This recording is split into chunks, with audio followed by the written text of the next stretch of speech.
забиулло муҷоҳид сухангӯи толибон гуфт ки фаҳими даштӣ ва генерал вадудхон дар пайи як мушоҷира миёни худи панҷшериҳо фармондеҳон гулайдархон ва ҷуръат кушта шуданд ва толибон дар ин кор даст надоранд. Генерал ҷуръат ки бо имороти исломӣ ба тафовуқ расида буд, парчами иморотро боло кард ва гулайдархон ба ӯ монеъ шуду миёни онҳо ҷанг дар гирифт. даштӣ ва вадудхон барои миёнҷигарӣ омада буданд.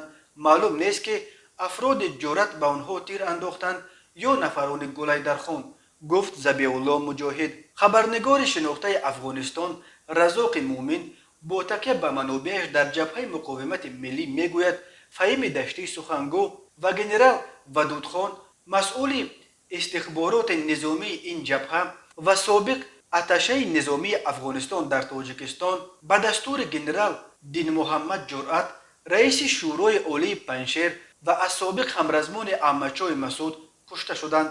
ӯ мегӯяд, генерал Ҷуръат гӯё барои муқовимат ба толибон ба Панҷшер омада буд, вале вақте ба маҳаллаи худ расид, он ҷо парчами толибонро барафрохт. аҷиб он аст ки дар саҳифаи фейсбукии ин генерал то ҳол аксҳои Аҳмадшоҳи Масъуд ва Бурҳониддин Раббонӣ овехта шуданд.